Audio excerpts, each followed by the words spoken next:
Servus Fotofreunde! Ja, ihr seht, ich stehe auf einem Steg und ein Follower hatte sich ein Video zur Stegfotografie gewünscht. Ich liebe ja den See oder Seen allgemein und die Stege und ja, habe ein bisschen was für euch mitgebracht und was genau, das zeige ich dir in diesem Video. Viel Spaß dabei!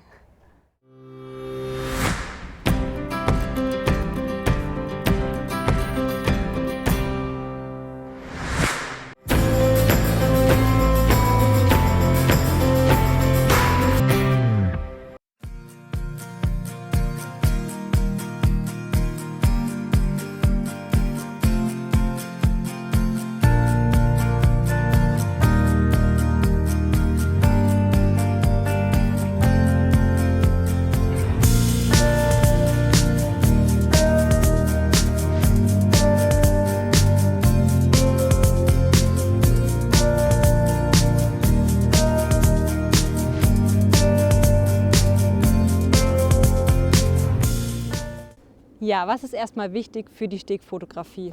Also zunächst braucht ihr auf jeden Fall ein Stativ. Ich hatte zuerst eins von Manfrotto. Das war ein tolles Carbon-Stativ, aber trotzdem war es mir noch ein bisschen zu schwer. Das steht jetzt im Moment nur noch zu Hause rum. Dann habe ich mich ziemlich viel erkundigt, was es so an Stativen gibt und bin letztendlich jetzt zu diesem K&F Stativ gekommen. Also es heißt K&F Concept. Wen das Concept oder Oncept? Also ich werde es euch auf jeden Fall mal verlinken. Übrigens, all mein Equipment findet ihr in meinem Amazon-Shop. Da habe ich euch alles verlinkt, sogar meine blauen Schuhe werdet ihr dort finden. Und wer Lust hat, schaut einfach mal dort rein. Ich würde mich riesig freuen, wenn ihr dort rüber kauft, weil ich eine kleine Provision bekomme und für euch bleibt der Preis gleich und dann kann ich wieder solche Videos für euch produzieren. Ja, auf jeden Fall bin ich mit dem relativ happy, weil es ist super leicht und kann trotzdem relativ hoch ausgefahren werden. Und für Fotografieren am See ist es einfach aus meiner Sicht zwingend notwendig, denn eine Langzeitbelichtung kann man einfach nicht ohne Stativ machen und erst dann werden eben die Bilder richtig schön. Ja, was habe ich dann noch dabei? Ich habe meine Haider Filtertasche dabei. Ich habe damals auch einen Vergleich zwischen Nisi und Haider Filtern gemacht, bin dann bei den Haider Filtern geblieben und bin bis heute super zufrieden, habe mir sogar noch ein paar auch dazu gekauft und werde euch dann gleich mal zeigen, was ich davon verwende. Dann habe ich meine Sony 7R4 dabei mit dem 1635 2.8 mm, 1635 mm mit 2.8er Blende. Und ja, auch mit dem Objektiv, das ist mein Hauptobjektiv, mein Standardobjektiv und das benutze ich eigentlich zu 90% in der Landschaftsfotografie, gerade was eben so Stege auch anbelangt. Dann habe ich noch einen Fernauslöser und zwar nutze ich da den Pixel Pro. Den nutzen sehr viele Fotografen. Ich bin auch relativ happy, bis auf den Moment, wo du am See stehst und andere den auch haben, weil dann löst man nämlich mit seiner Fernbedienung die anderen Kameras aus und umgekehrt.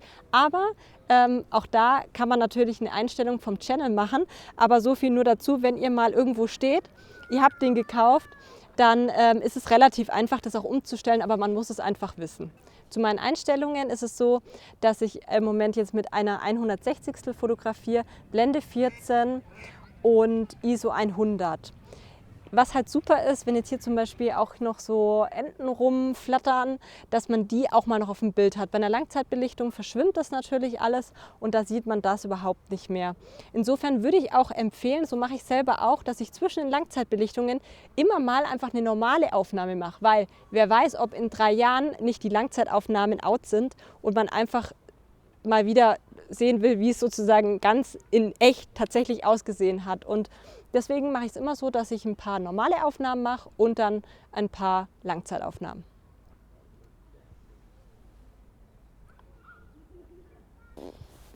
Ja, dann machen wir jetzt mal den Filter drauf. Meine Filter, die transportiere ich in meine Luftpolsterfolie und diese hier habe ich jetzt meistens schon so zusammengesteckt, dass ich sie einfach am Spot direkt drauf machen kann.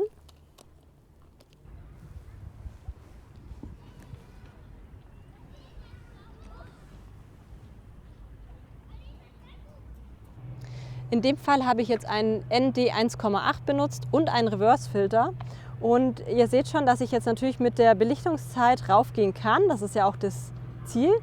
und werde jetzt mal mit 1 Sekunde auslösen und dann sieht man schon mal direkt, dass das Wasser schon mal wirklich klarer wird. Ja, meine Güte, was ist das für ein geiler Sonnenuntergang. Und jetzt habe ich euch noch einen Tipp mitgebracht. Und zwar ist ja so ein Steg super an einem tollen See. Wir haben die Sonne, wir haben ein paar Wolken, aber es gibt noch ein i-Tüpfelchen und das habe ich euch hier mitgebracht und zwar in Form eines Seils und einer so einer schönen Lampe. Und das wird, glaube ich, das Bild jetzt noch mal richtig cool machen.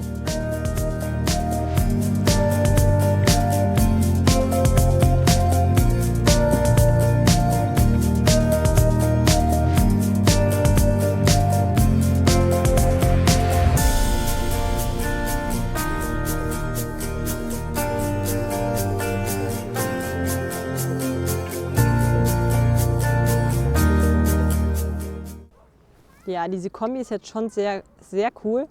Ich fotografiere jetzt im Moment nicht ganz mit den 16 mm, weil man hier auf der Rückseite nochmal so ein Gitter im Wasser hat und das möchte ich gerne nicht drauf haben, aber trotzdem die Länge des Stegs haben. Wo genau ich hier bin, das zeige ich euch mal auf einer Karte.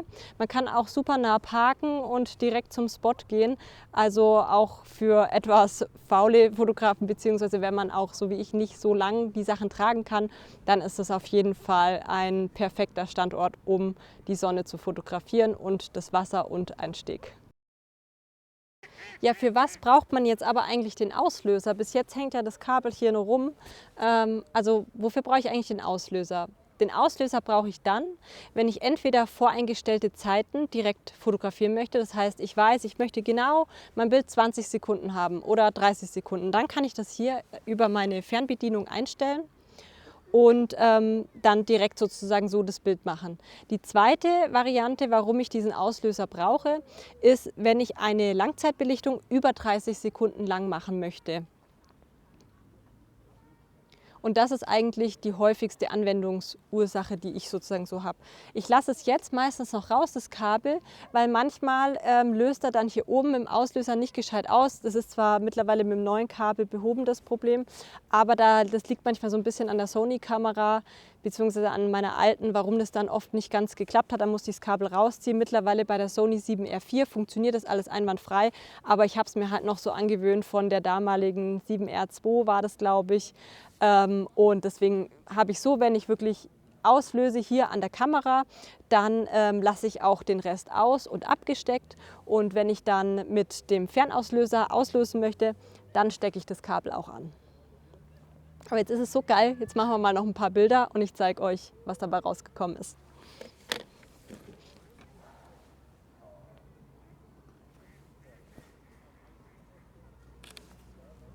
Ein weiterer Tipp, den ich euch geben möchte, ist, dass ihr die Mitte auch wirklich am Steg ausrichtet. Ihr seht jetzt, da ich heute mich mehr aufs Video konzentriert habe oder konzentriere, ist hier diese Höhe nicht gleich der Höhe und ich bin auch nicht ganz in der Mitte.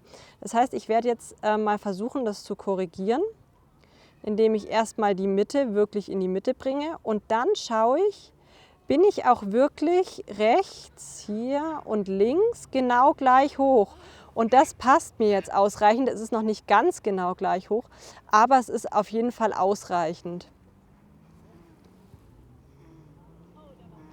Was ihr noch beachten solltet, ist die Drittelregel. Ich habe mir hier diese Balken eingeblendet, damit ich sehe, Drittelregel. Habe hier versucht, diesen Vordergrund quasi auf den Drittelpunkt links unten zu setzen. Dann haben wir die Sonne und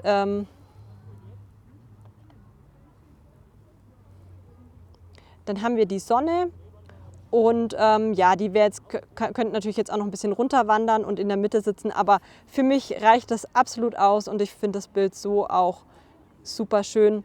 Wenn man das jetzt noch genau planen möchte, dann müsste man einfach etwas früher im Jahr kommen und schauen, dass die Sonne auch wirklich ganz genau in der Mitte untergeht. Aber ich finde es manchmal auch gar nicht schlecht, wenn der Schatten so ein bisschen von der Seite kommt. Ja, also ich bin zufrieden. Jetzt zoome ich mal noch ein bisschen näher ran, weil mir doch noch zu viel anderes Zeug so im Bild ist und werde jetzt noch mal ein Bild machen, wo ich so ein bisschen näher rangezoomt bin. Auch hier werde ich noch mal die Schärfe überprüfen, ja, und dann einfach noch mal ein Foto machen.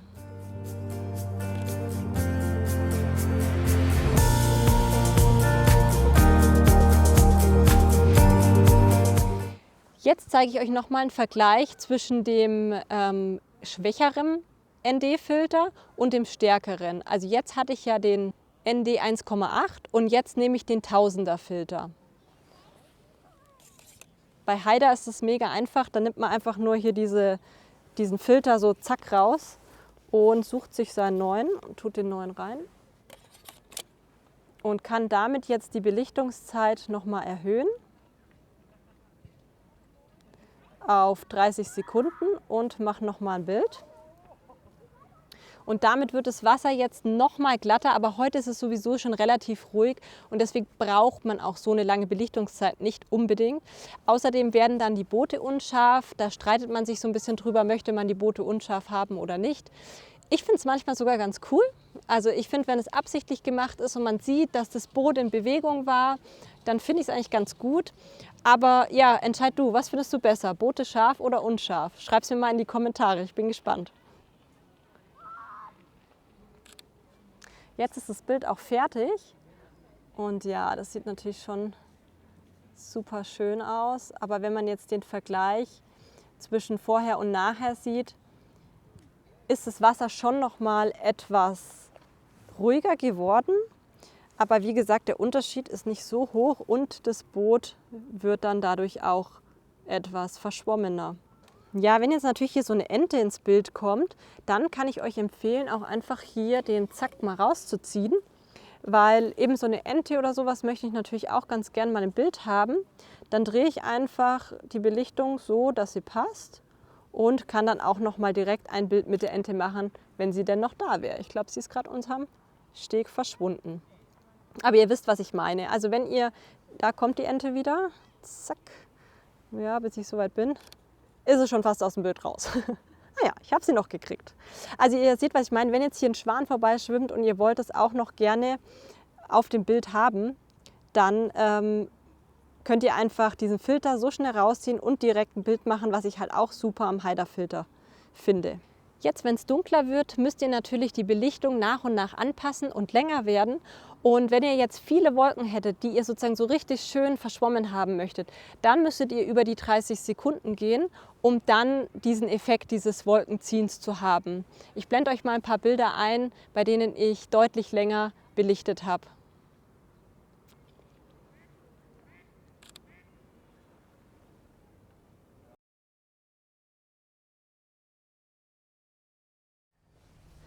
Ja, ich hoffe, euch hat dieses Video über den See gefallen und ich würde mich sehr freuen, wenn ihr meinen Kanal abonniert und mir einen Daumen nach oben gebt. Ich habe schon das nächste Video für euch geplant. Bis zum nächsten Mal, eure Janina.